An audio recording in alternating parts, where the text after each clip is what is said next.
Buenos días. El día de hoy con la compañera enfermera profesional Jessica Yurley Ochoa y quienes hablan Luis Gutiérrez, les vamos a presentar nuestro trabajo monográfico eh, que se titula Manejo de los accesos vasculares en el paciente en tratamiento con quimioterapia, un reto para enfermería. ¿Por qué la formulación de este tema? Porque como hemos evidenciado, últimamente en el mundo ha ido incrementando la incidencia en el diagnóstico de cáncer, lo que conlleva administración de tratamientos de quimioterapia con mayor frecuencia, ¿sí? También se ha incrementado la investigación sobre el uso de accesos vasculares por los cuales se le administra el tratamiento a estos pacientes, lo cual va a brindar una calidad de vida al paciente eh, y a su familia. Existen efectos negativos que se encuentran también relacionados pues con este manejo de estos accesos vasculares, ya que hace que el paciente no tenga una adherencia al tratamiento. Es por eso que de allí surge la importancia eh, del tema de los accesos vasculares, ¿sí? Ya que como se puede ver en la diapositiva, la Agencia Internacional para la Investigación del Cáncer nos muestra que Colombia estuvo en la sexta posición con respecto al tema del cáncer, ¿sí? Con una incidencia de 182,3 sobre 1.000 habitantes.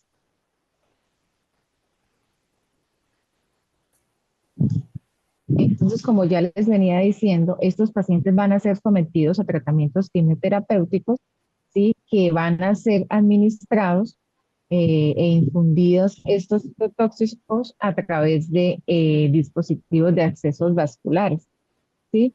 Es por esto que el manejo inadecuado que se le pueda dar a esto puede causar complicaciones al paciente y una visión negativa de ese paciente hacia el profesional de enfermería y a las IPS que los atienden. Sí, la falta de experticia de la persona que está, el personal de enfermería que está atendiendo estos pacientes con estas patologías, el desconocimiento del tema, el bajo enfoque en el proceso de formativa sobre la técnica, donde vemos personal de enfermería que no está capacitado, que no conoce aún en este tiempo estos accesos vasculares o no han tenido contacto con estos accesos vasculares. No hay adherencia de guías de práctica clínica, ¿sí? Porque no hay algunas instituciones que no se adhieren a las guías, no investigan. Es por este motivo que no hay adherencia a la práctica clínica. Entonces, por todos estos aspectos es que surge el interés de indagar sobre los retos que enfrenta el profesional de enfermería en el manejo de los accesos vasculares en pacientes de quimioterapia, en quimioterapia. ¿Por qué? Porque hay muchos pacientes que consultan por urgencias por las diferentes complicaciones y por eso es importante desde el ámbito social busca hacer partícipes al paciente, al cuidador en el manejo de accesos vasculares, ¿sí? Aumenta la calidad de vida del paciente para el uso de dispositivos de larga duración. Desde el ámbito científico, pues nos muestra que el manejo de los dispositivos de acceso vascular van a la progresión de los tratamientos contra el cáncer, ¿sí? Porque últimamente se ha evidenciado que muchas moléculas deben ser administradas a través de catéter central, ¿sí? Si el paciente no cuenta con este, no se puede hacer. Eso desde el ámbito científico.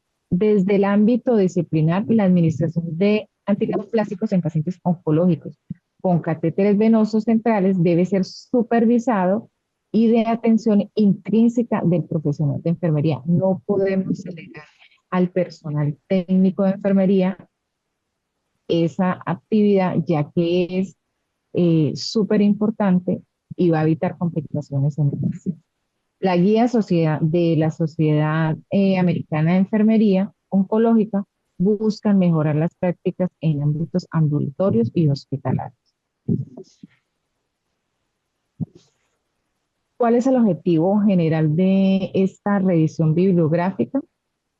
Busca analizar la producción de la literatura disponible sobre el manejo de los accesos vasculares en el paciente en tratamiento de quimioterapia a través de una revisión documental en la década comprometida entre el 2011 y 2022 con el fin de aportar el mejoramiento de práctica de enfermería.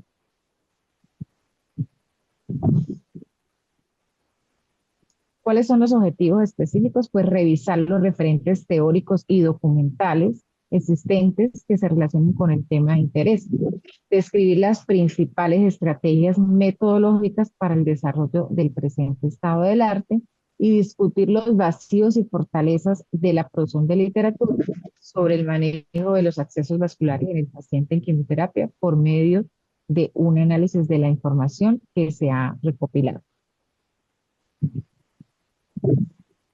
¿Cuál fue la metodología que utilizamos en la revisión? Se utilizó un paradigma cualitativo, una modalidad de estado del arte y una fase hermenéutica, donde se utilizaron las bases de datos de PubMed, Clinical Case y OVE. Y se utilizaron los términos DES, con lo que fue acceso vascular, paciente, quimioterapia, enfermería en los idiomas inglés y portugués. En relación al análisis descriptivo del material realizado, encontramos que en las tres bases de datos un total de 2.506 registros que nos podían ser útiles. De estos, se eliminaron 2.164 tras aplicar filtros como texto completo, idioma inglés o portugués y que fuesen de la última década. Luego, se analizaron los que eran posiblemente elegidos y se eliminaron 342. Quedaron 342, perdón. De estos 342 se excluyeron 282, dado que estaban duplicados, solo había el resumen disponible, estaban fuera del rango de tiempo, no tenían relación con el tema o no tenían acceso libre, quedando en total 60 artículos, de los cuales 33 pertenecían a la base de datos PubMed, 6 a Clinical Case y 21 a OVE. En relación a la línea del tiempo, encontramos que en el transcurso de 2012 a 2022 hubo una gran variedad de temas relacionados. De 2012 al 2022, el tema más frecuente fue y que se mantuvo fueron las complicaciones relacionadas a los dispositivos de acceso vascular. En el 2012 al 2014, los factores de riesgo para complicaciones relacionadas con los accesos vasculares fue el tema que mayor predominó. De 2015 a 2017, los programas educativos para enfermería y pacientes para el manejo de los accesos vasculares. De 2018 a 2020, las perspectivas de los pacientes al convivir con un acceso vascular. De 2015 a 2020, los conocimientos de enfermería sobre el manejo de los accesos vasculares. Y finalmente, hasta 2021 y 2022, las perspectivas de los pacientes y enfermeros sobre los accesos vasculares y la divergencia en las técnicas de mantenimiento de los dispositivos de acceso vascular. En el análisis hermenéutico y discusión encontramos tres grandes capítulos en los cuales nos basamos. El primero son las prácticas de enfermería para el manejo de los accesos vasculares, el segundo las complicaciones asociadas a los accesos vasculares y el tercero la educación para el manejo de los accesos vasculares. El primer capítulo encontramos las prácticas de enfermería para el manejo de los accesos vasculares, el cual a su vez se subdivide en diferentes subtemas, de los cuales encontramos en primer lugar las prácticas relacionadas con la valoración inicial del paciente. En este encontramos que Rodríguez en el 2019 indica que la escala de dificultad para la inserción de accesos vasculares periféricos, DIVA, favorece la colocación de un dispositivo adecuado al contexto del paciente desde el inicio de su atención, especialmente cuando el enfermero no es experto o no tiene la experticia suficiente. Esto permite tener una indicación segura del nivel DIVA, especialmente en el enfermero novato, y que puede servirnos como una ayuda avanzada. Podemos tener ayudas avanzadas como son las guías ecográficas o los infrarrojos, según el estudio de Pagnutti también. En el estudio de Larsen del 2021 encontraron que a pesar de contar los enfermeros con la tecnología requerida, solamente el 2% utilizó el ultrasonido para la venopunción, generando en el 34% de los casos nuevas punciones en los pacientes. La contraindicación de puncionar una extremidad o área corporal es un aspecto que también debemos de tener presente y considerar en el momento de elegir el acceso vascular que vamos a usar con el usuario. En este sentido, el estudio de Pagnutti nos indica que el 40% tenían una mastectomía con linfadenectomía radical, limitando a una sola extremidad el acceso vascular. En este caso, el acceso venoso central es el más recomendado. De acuerdo con Chopra, en el 2015, indicaban que tener una extremidad con alteraciones, parecias o que fuese la dominante del paciente era una limitante para la colocación de un catéter PICC, generando que tuviese que ser su extremidad contraria o valorar qué otro tipo de acceso vascular era el idóneo según la condición de este paciente. En el estudio de Sousa Custodio y colaboradores y de Magallán Pedrara Abedoy y en el estudio de Larsen concluyeron que el uso de un acceso vascular periférico para la administración de tratamientos irritantes y vesicantes induce a deterioro de la red vascular, dado que los citotóxicos generan mucha alteración en el interior del vaso sanguíneo y esto a futuro nos reduce las posibilidades de poder generar una función exitosa en el paciente. Incluir la opinión del paciente en el proceso de elección del acceso vascular es fundamental, porque según Russell, en el 2014, reconocer la importancia del paciente en la elección y en el lugar a ubicar el acceso vascular permite que éste tenga confianza, compromiso en el manejo de este, como también que tenga mayor confianza en el profesional de enfermería que está realizando el cuidado de su dispositivo. El segundo subtema son las prácticas relacionadas con la inserción del acceso vascular. En este sentido, en este capítulo queremos hacer gran hincapié en la importancia que tiene el profesional de enfermería capacitado en la inserción de estos dispositivos de acceso vascular, en especial en el surgimiento o en la introducción que está teniendo cada vez más y con más propiedad en el acceso, en la inserción de catéteres venosos centrales. En este sentido, la inserción del PICC es propia del profesional de enfermería. Sin embargo, hay deficiencia en su apropiación debido a que éste no se siente seguro y capacitado para realizarlo. Según Magallán y Pedrera, hay algoritmos para la inserción del PICC por enfermería, pero no se realiza el uso de estos por falta de capacitación del mismo para poderlos utilizar.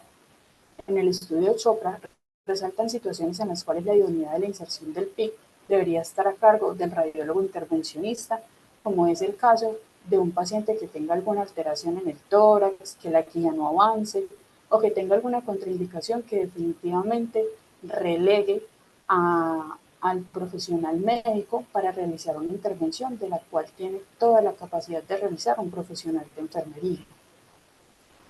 La realización de este procedimiento por enfermeros de práctica avanzada con ayuda ecográfica tiene una tasa de éxito del 90%.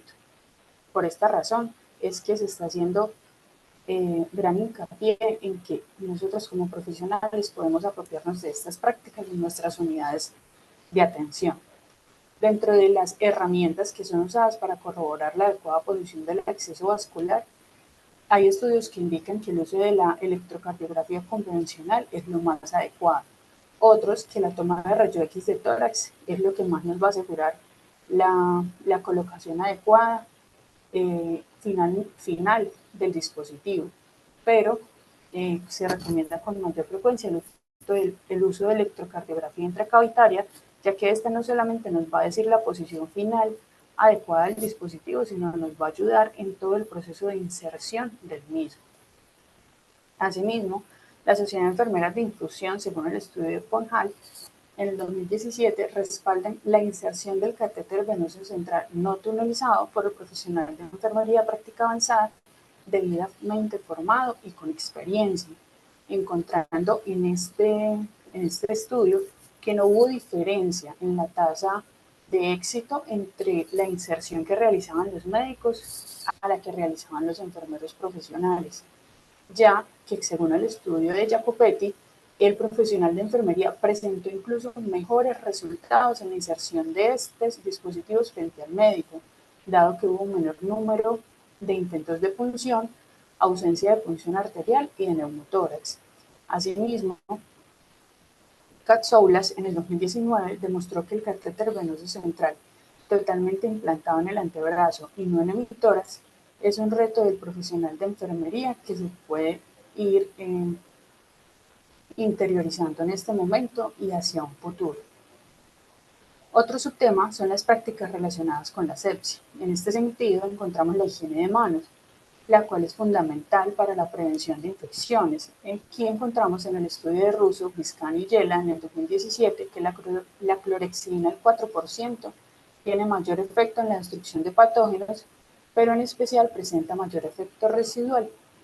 En el estudio de Esposito, Dullar y Angelino, el 19% de la población estudiada de los enfermeros no usaban la clorexidina por desconocimiento de los beneficios que ésta trae y omitían esta práctica pasando directamente a la colocación de guantes, lo cual incrementa notablemente el riesgo de infecciones en el dispositivo de acceso vascular y finalmente en el paciente. Es por esto que en el proyecto Bacteremia Cero se estableció como obligatorio para prevenir infecciones del torrente sanguíneo relacionadas a los dispositivos vasculares la higiene de manos en todo momento, antes de realizar una actividad, incluso antes de la colocación de los guantes, resaltando que el uso de los guantes no desplaza el correcto lavado de manos. En relación a la asepsia de la piel, aquí nos referimos a la asepsia tanto en el momento de la inserción de un acceso periférico, a la asepsia de la piel en el momento que se va a hacer la habilitación del catéter implantable. Encontramos que en accesos periféricos, según el estudio de Jiménez y Martínez y colaboradores en 2021, recomiendan emplear antisépticos como el gluconato de clorexidina al 2% con alcohol al 70%. En el estudio de Peter al refieren que desinfectar la piel con clorexidina al 2% y dejar secar por 30 segundos en este caso, pero si vamos a usar yodo o iodona, se debe dejar secar por 3 minutos. Y si vamos a realizar la asepsia con alcohol, se debe dejar secar por 2 minutos.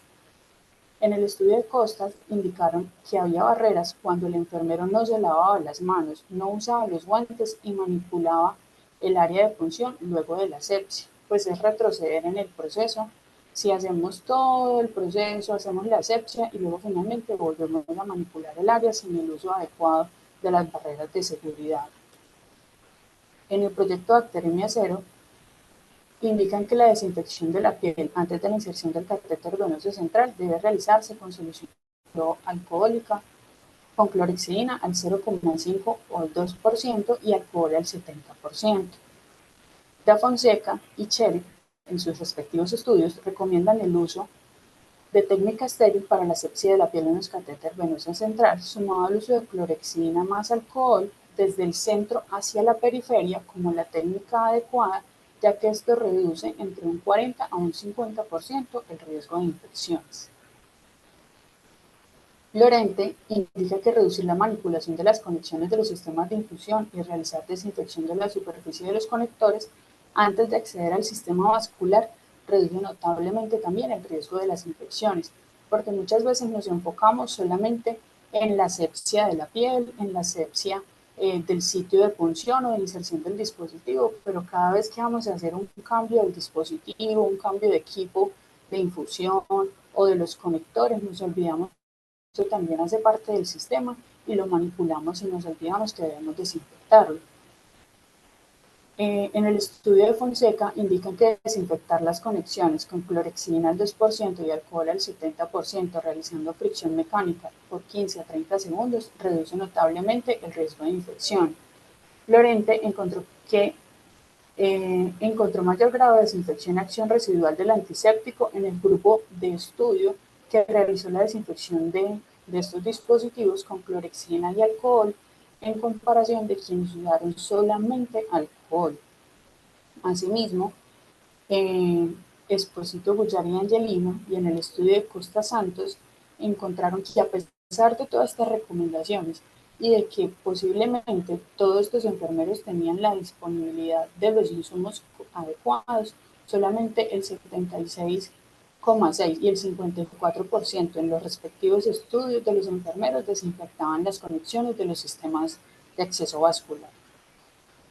En relación a las prácticas relacionadas con la fijación del dispositivo, encontramos una gran divergencia en relación a las prácticas que se deben emplear. Aquí encontramos que el estudio de Fonseca en 2019 y Esposito, Guyar y Angelino en 2017 indican que cubrir el dispositivo y sitio de inserción con gasa estéril y fijarla con micropore o un apósito transparente es la acción ideal. Sin embargo, en el estudio de Costas, en el 2022, indica que la fijación se puede realizar con un apósito transparente, evitando el uso de gases, dado que esto nos va a permitir una visualización mejor y diaria, una supervisión oportuna del sitio de inserción y de la evolución de ese punto de inserción. Asimismo, Chopra indica que el día 1 o 2 de insertado el dispositivo se puede usar una gasa solamente con el fin de absorber la sangre residual que queda del procedimiento, pero que posterior a esto se debe usar apósitos transparentes para poderlo supervisar de forma correcta. En relación a los apósitos impregnados con clorhexidina, se indica que se reduce el riesgo de colonización bacteriana del dispositivo entre un 14,8 a un 26,9%. En el estudio de Russell, indicaron que presentaban dificultad para evaluar el sitio de inserción, dado que la esponja de clorhexidina podía impedir la visualización del sitio de inserción. En el estudio de O'Grady, indicaron que la verificación se puede llevar a cabo mediante palpación o cuando se realice curación del dispositivo. Asimismo, indican que el uso de ungüentos antibióticos para cubrir el sitio de inserción no favorece la prevención de infecciones, sino que por el contrario puede aumentar una resistencia microbiana de los patógenos que hayan en el área, y esto no favorece en realidad a que haya una reducción del riesgo de infecciones. El uso de insumos adicionales para la fijación de accesos vasculares, aquí encontramos también algo muy llamativo, y es, por ejemplo, que en el estudio de Costa Santos del 2022 indica que los enfermeros reforzaban los adhesivos con apósitos en lugar de cambiarlos. Y en el estudio de Russell del 2014 y Larsen indicaban que el apósito primario fue reforzado con materiales no estériles como el micropore o Tegader. Aquí sí debemos hacer como una reflexión, y es que nosotros muchas veces creemos que la colocación de otros dispositivos adicionales, del micropore, de otra cinta adhesiva para evitar que el dispositivo se vaya a movilizar o estar mucho más seguros, no siempre es lo más oportuno, lo más apropiado para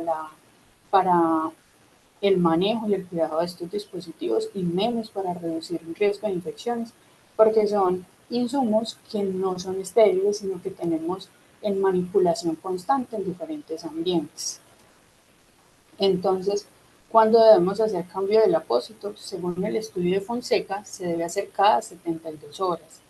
Según Santos y Costas, en el 2022, indican que las interrupciones del apósito se asocian con un mayor riesgo de contaminación de la piel cerca del sitio de punción, lo que lleva a la migración de microorganismos, y esto a su vez a la aparición de infecciones del torrente sanguíneo. Es decir, la manipulación constante o querer cambiar los dispositivos o los apósitos de cubrimiento todos los días no es una práctica recomendada. Se deben rotular entonces los apósitos. Según Chirev, sí se deben de rotular, y estos deben de tener fecha de inserción y de cambio y nombre de quien realizó el procedimiento para poder realizar un seguimiento. Según Costas, cuando se rotulan hay dificultad para el seguimiento, dado que muchas veces el rotulado se realiza sobre los puntos de inserción. Entonces, lo que hay que tener presente es que sí se debe hacer un rotulado, pero no que nos impida visualizar los sitios de inserción. Y según Russell, además de tener un rotulado en estos apósitos o en el apósito, sí, se debe de hacer un registro clínico diario de cómo evidenciamos ese acceso vascular. Sin embargo, también hay que tener en cuenta ciertas recomendaciones relacionadas al uso de ciertos insumos de fijación y es lesiones que pueden ocurrir con el uso de estos, como una dermatitis irritativa o las lesiones por tensión. Según los estudios de Hullman y colaboradores y Hutcher en 2012, dejar secar la solución antiséptica antes de realizar la inserción del dispositivo y colocar el apósito de fijación es una práctica que se omite constantemente por el afán que no la realizamos correctamente y que es lo que más nos ocasiona este tipo de lesiones. Entonces, podemos realizar aplicación de películas protectoras, uso de agentes de eliminadores de adhesivos y usar apósitos con espumas o antialergénicos. En el último capítulo tenemos las prácticas relacionadas con la permeabilidad y el mantenimiento. Aquí hablamos en el estudio de Chow y colaboradores y Franco Cabrera y colaboradores mencionan que la falta de adherencia por enfermería a las prácticas de mantenimiento recomendadas llevan a la presencia de infecciones u oclusiones de los accesos vasculares. Aquí se hace gran hincapié en los diferentes estudios en la técnica de flushing and locking, que es una técnica que nos indica que se debe de hacer instilación a emboladas a través del catéter para que esto genere una turbulencia en el interior de la cánula del dispositivo, lo que va a provocar que haya un desprendimiento de los depósitos de fibrina, de medicamentos o de soluciones que hayan en este y se pueda favorecer la permeabilidad del mismo. Asimismo, Choate indican que en el catéter venoso central se indica el uso de jeringas con volumen igual o un volumen superior a 10 centímetros para evitar el riesgo de rotura o desprendimiento de la cánula en el interior del vaso. Esto hay que tenerlo muy presente porque muchas veces en la práctica vemos, e incluso podríamos haber realizado en algún momento, acciones como usar unas jeringas de menor volumen porque vemos que efectivamente la vía tiene una permeabilidad más rápida de lo a lo que yo quisiera si usara una jeringa de un volumen superior, que se va a demorar de pronto un poco más el proceso o lo tengo que repetir en varias ocasiones para lograr que mi dispositivo esté permeable. Pero el usar estas jeringas de menores volúmenes solamente me va a generar un riesgo mayor para el paciente de que se presente una rotura o un desprendimiento de este dispositivo y luego este tenga una complicación mayor en su estado de salud. Dalmolic indican que enfermería empleaba prácticas contradictorias para la permeabilización de los accesos vasculares porque consideraban que las prácticas seguras no eran eficaces. Entonces, ¿cuál es el volumen de solución recomendado para permeabilizar?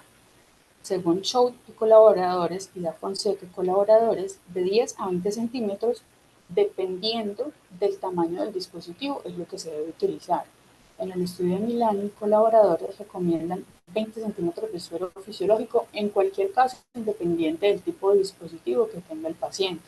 Y en el estudio de Gossens indican que se debe usar 10 centímetros de solución salina cuando se han tomado muestras o se han administrado medicamentos para realizar la permeabilización del mismo o 20 centímetros cuando se han hecho transfusiones o administración de nutriciones parenterales, es decir, con soluciones más viscosas. ¿Cuál es el tipo de solución recomendada entonces para permeabilizar los accesos? Aquí encontramos otro punto de gran controversia.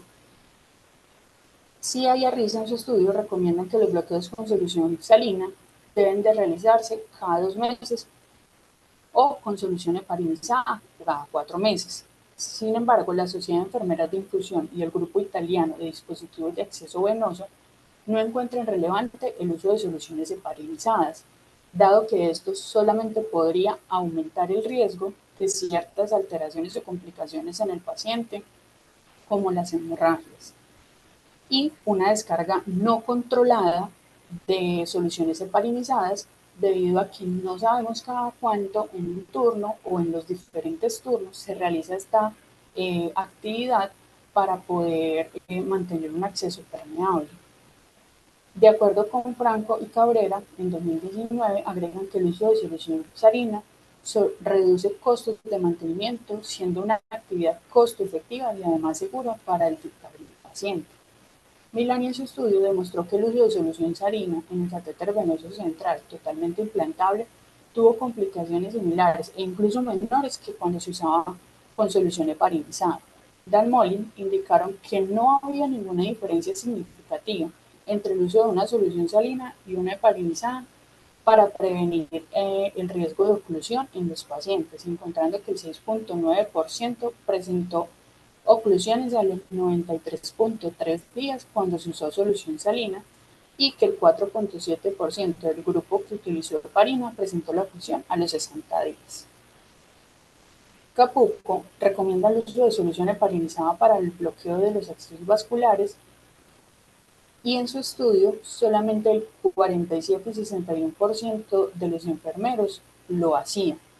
En el estudio de PAN y colaboradores indican que el uso de 10 unidades de heparina es efectivo porque inhibe la formación de coágulos sumado a la técnica Flushing and Locking cada 4 meses. Sin embargo, nosotras, después de realizar la revisión bibliográfica y teniendo la experiencia con nuestros pacientes, podemos también evidenciar que el uso de las soluciones heparinizadas no es superior al uso de las soluciones salinas, que incluso después de la realización de esta revisión bibliográfica en las unidades donde estábamos y se realizaba o compañeros realizaban estas actividades, también se decidió hacer el cambio y realmente no hemos visto algún caso que nos genere una posibilidad de no utilización del dispositivo cuando siempre lo hacemos los mantenimientos con solución salina. Y es una medida costo efectiva para la institución. De igual modo, se pregunta cada cuánto se debe hacer el mantenimiento de estos accesos vasculares. En el estudio de Fonseca indican y de Solinas indican que se debe hacer cada 3 meses. Sin embargo, Solinas indica que los tiempos prolongados generan beneficios tanto para el paciente como para las instituciones. Para el paciente porque debe evitar estar pidiendo permisos en su trabajo o traslados a los diferentes lugares donde deban realizar este procedimiento o la incomodidad de estarlo funcionando cada cierto tiempo de forma frecuente. Y para las instituciones porque se puede hacer un mejor aprovechamiento del tiempo del profesional que se dispone para realizar estas actividades.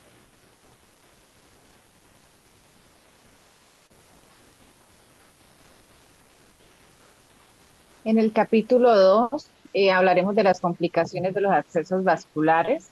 Sí, como sabemos, pues estos accesos vasculares son considerados de gran importancia para la administración de los tratamientos, como lo hemos venido diciendo, pero también no están exentos de que se presenten complicaciones, ya que pueden estas complicaciones estar asociadas a la condición del paciente, a la calidad del producto, al tratamiento, al procedimiento quirúrgico que le hayan realizado al paciente, y las complicaciones que se puedan presentar en el momento de la inserción del dispositivo. Entonces, en el estudio de Costas Santos en el 2022 nos indica que el acceso periférico presenta más complicaciones de flebitis, infiltración y agotamiento. Así también PUT, en su estudio en el 2020, nos muestra que tiene mayor frecuencia la infección en los catéteres de inserción periférica PIC. Cerati también en el 2015 nos muestra que las funciones arteriales y los neumotoras son más frecuentes en los catéteres venosos centrales. De igual manera, pues las diferentes complicaciones que se presentan pueden ser las complicaciones, entre ellas las complicaciones mecánicas. Las que vemos son la oclusión, que se pueden presentar son la oclusión, según Panuti, en el 2016 se evidenciaron una tasa de oclusión del catéter venoso central en un 6.17% de los participantes, caracterizado porque no se podía instilar solución ni había retorno venoso, y una tasa del 2.4 de oclusión parcial. O sea, esta es una de las complicaciones de estos catéteres, la oclusión. La siguiente complicación eh, que manifestaban en los estudios cómo desocluir esos accesos vasculares, pues Schiffer en su estudio en el 2013 indican que el uso de anticoagulantes no es beneficioso para permeabilizar la vía, contrario a la instilación de 2 miligramos de activador tisular del plasminógeno. Sí, PAN en el 2019 menciona que para desocluir el PIC se debe usar soluciones con alteplasa u oroquinasa, y Da Fonseca en el 2019 indica que el uso de la heparina en una obstrucción del catéter no es funcional y es recomendado el uso de un trombolítico, como lo ha venido mencionando mi compañera anteriormente, por las complicaciones que puede producir la heparina.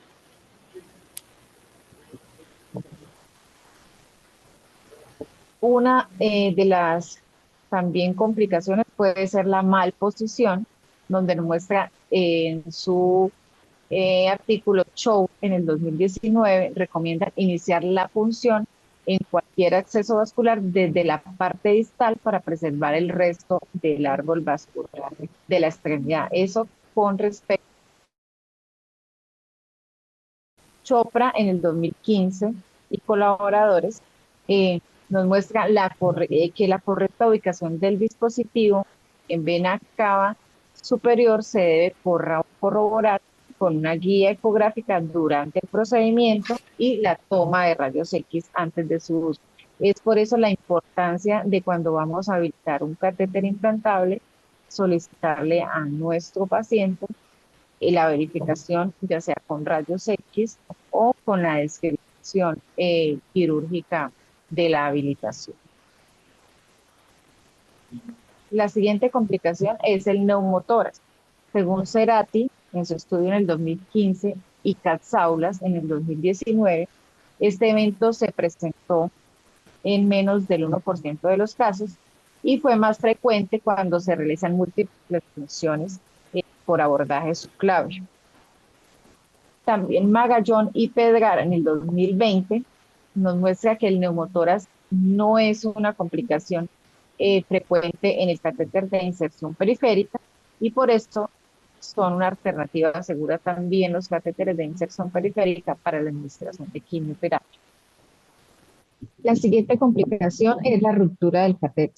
Como vemos en su estudio Chow en el 2019, una de las complicaciones es la causa puede ser el síndrome de pellizco, que causa el riesgo de fuga, migración y embolismo del dispositivo, y este se identifica a través de una radiografía de tórax o se evidencia con edema en la piel del paciente cuando se encuentre una solución que está haciendo eh, el retiro del dispositivo de la solución.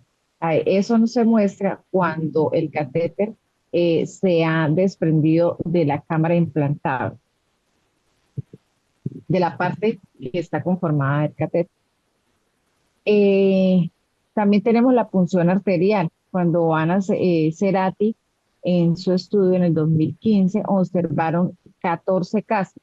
Esto se refiere al 1.1%, donde recomiendan que esto se puede evitar si el personal que realiza la inserción de estos dispositivos se adhiere a la recomendación de utilizar una guía ecográfica. También tenemos las complicaciones infecciosas. En las complicaciones infecciosas tenemos que Cerati en el 2015 refiere que tienen mayor exposición a infecciones los accesos vasculares de los pacientes en tratamiento ambulatorio. Y en pacientes hospitalizados el riesgo se asocia a inmunosupresión. También Conley en el 2017 indica que las neoplasias hematológicas, en ellas hay mayor incidencia de colonización de los accesos vasculares asociados a gérmenes gram negativos. También Esposito, Guyari y Angelino en el 2017 nos muestran que estos pacientes oncológicos, las infecciones se presentan por duración prolongada del acceso vascular, colonización del sitio de inserción y el mal uso del conector del catéter. También Chaptari, Dalmolin, en el 2015, nos muestra que la infección del catéter venoso central se da por la inadecuada asepsia de la piel al momento de insertar el dispositivo.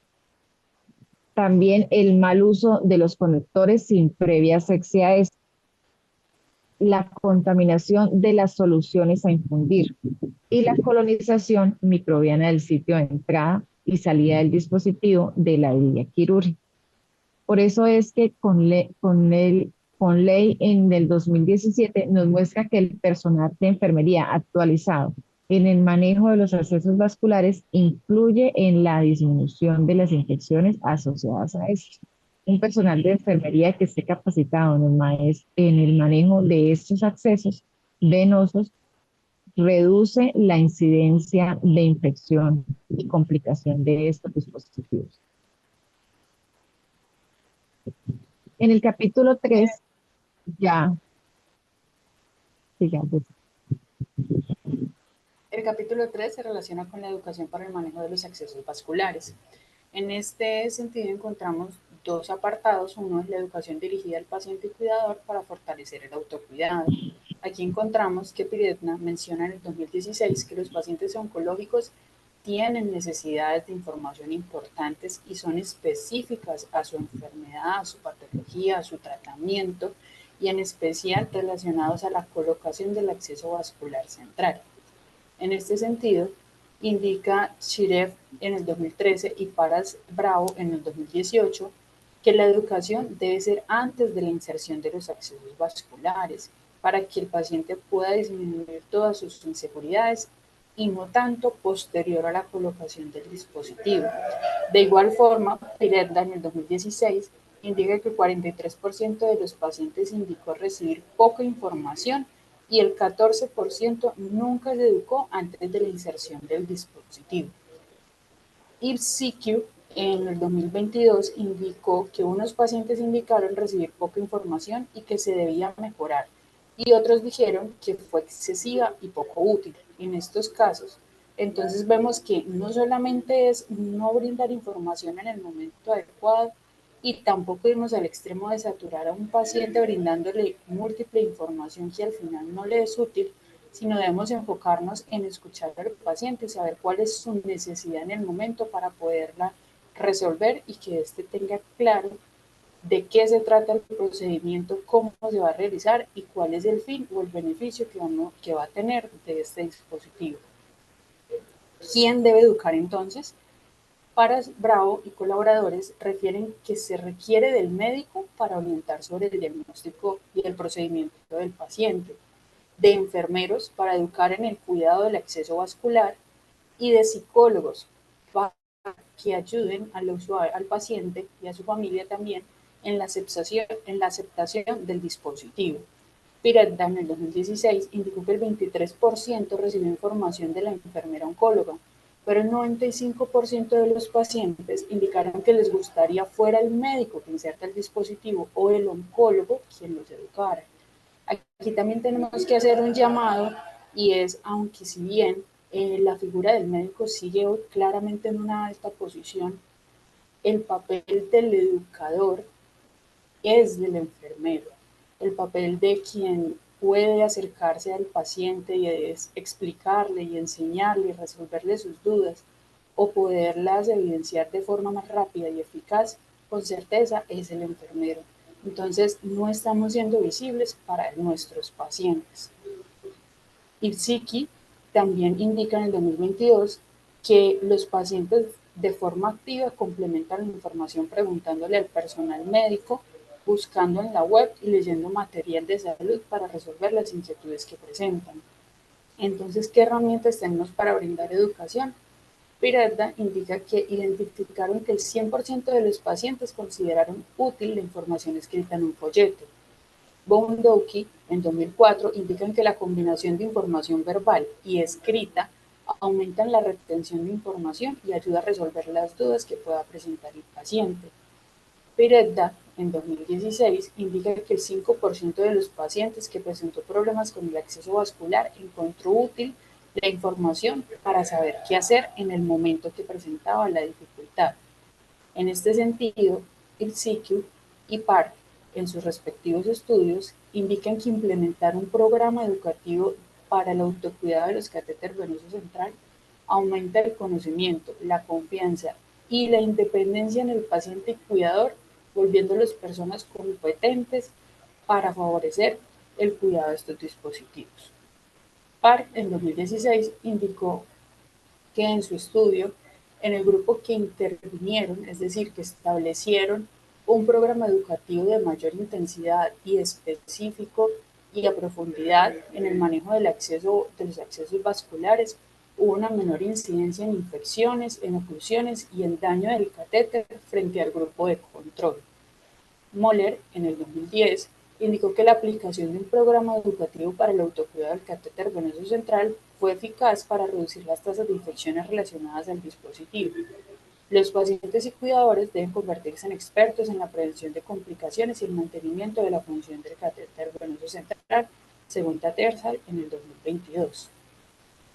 Esto nos quiere decir que debemos de implementar acciones educativas que no solamente se vayan a describir acciones que debe realizar un paciente, sino también llevarlas a la práctica. Que en el momento que el paciente tenga que hacerse su cuidado o su revisión o supervisión de su dispositivo, lo hagamos partícipe para que él también nos indique si presenta alguna eventualidad y poderlo corregir o enseñar de forma oportuna y adecuada.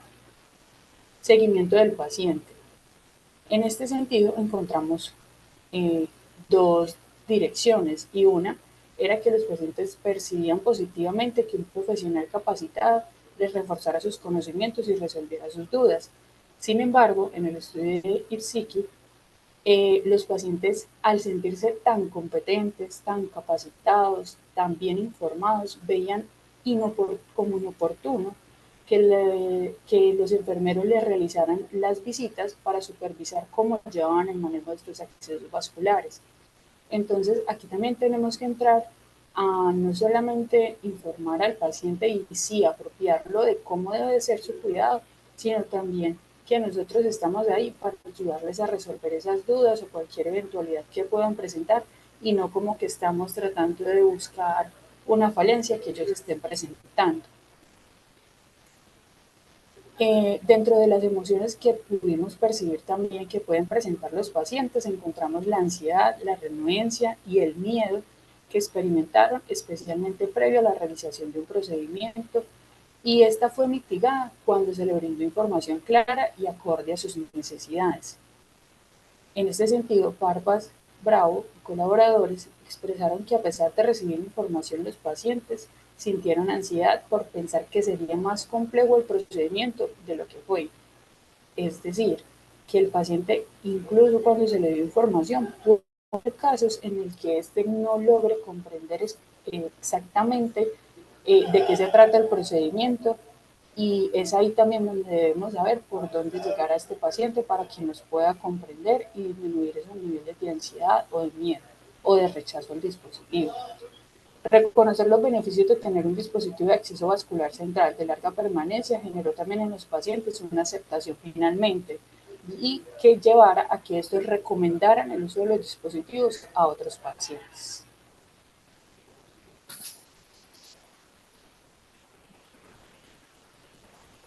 Es de ahí, desde ahí de todas las complicaciones, las recomendaciones que hemos dado, que aparecen las competencias del profesional de enfermería con respecto al manejo de los accesos vasculares.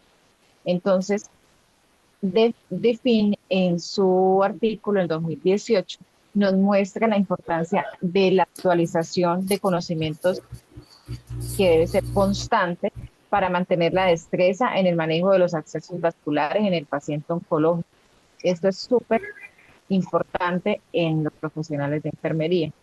Capucu en el 2017 nos indica que los enfermeros oncólogos somos los responsables de administrar de una forma segura y oportuna tratamientos a través de accesos vasculares y saber cómo manejar el manejo de las, perdón, pues valga la redundancia, el manejo de las complicaciones de los catéteres. También para prevenir las complicaciones del catéter venoso central se requiere de enfermeros con conocimientos actualizados, grupos de expertos en el manejo en las instituciones, adecuada orientación al paciente y al cuidador en el manejo de esos accesos en la casa.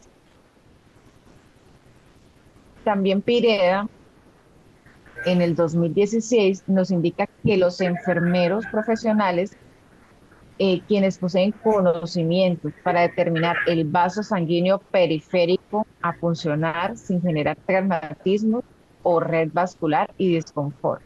Esto quiere decir que el enfermero profesional es el encargado de definir cuál es el acceso vascular indicado para la infusión del tratamiento si no se cuenta con un acceso vascular central.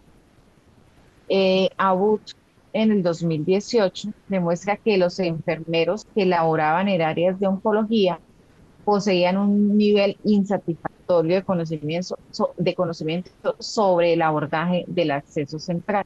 No tenían esas bases para el manejo de esos accesos. Entonces es por eso que vemos que la falta de habilidad para buscar información en bases de datos, la falta de literatura científica y guías para estandarizar de enfermería, la falta de adherencia a prácticas recomendadas y la ausencia de tiempo y motivación para formarse en programas especializados es lo que hace que no haya un, que no haya una adherencia a estas guías y no se dé el buen manejo que se le debe dar a estos accesos vasculares, dando y relevando estas actividades algunas veces a auxiliares de enfermería que no deberían ser los que realicen estas actividades. ¿Sí? Siempre se debe tener en cuenta, como lo requiere Pireda, que estos procedimientos los debe realizar el profesional de enfermería capacitado para el manejo de estos accesos vasculares. ¿Quiénes responden acertadamente y con más frecuencia al ser evaluados? Los enfermeros que habían recibido formación, cursos, talleres formativos en el manejo de los accesos vasculares, ¿sí? Según Esposito y colaboradores en el 2017 nos deja evidencia de esto. Capuzzo en el 2017 muestra quiénes han sido capacitados previamente, son los que eh, responden acertadamente al manejo de estos accesos. Y Capuzzo, Capuco, Abud y Espósito nos muestran en sus estudios que los enfermeros con formación de posgrado en el manejo de el paciente oncológico o accesos vasculares es más avanzado. También señalan en los estudios AU, Expósito y Francesco, nos señalan que los enfermeros con más experiencia tienen mejor conocimiento que los novatos.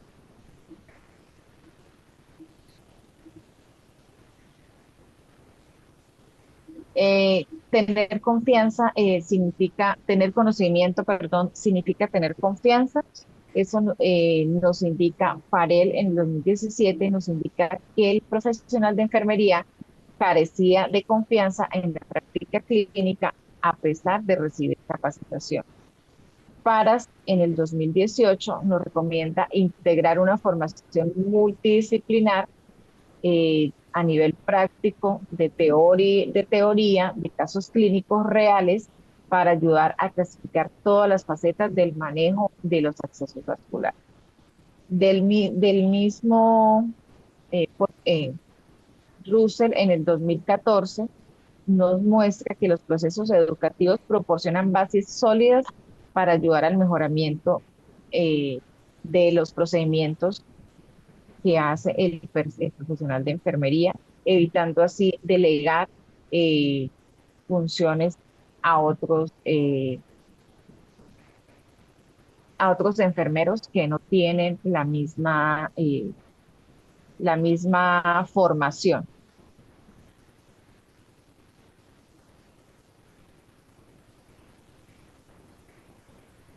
Es por esto que concluimos que el manejo de los accesos vasculares en el paciente que recibe tratamiento de quimioterapia es un reto en el que se está incursionando el profesional de enfermería con la ayuda de avances tecnológicos y donde se ha ganado espacio que estaba delegado exclusivamente a profesionales de enfermería, de medicina.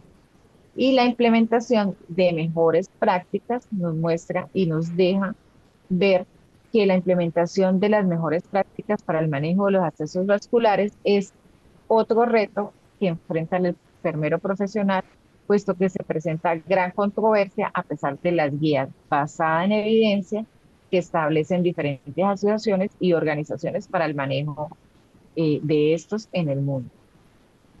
También la evidencia científica demuestra la importancia que tiene el profesional de enfermería capacitado dentro del equipo multidisciplinario para realizar una valoración individualizada del paciente y determinar, teniendo en cuenta su opinión, el acceso vascular más conveniente a utilizar y el lugar donde se insertará.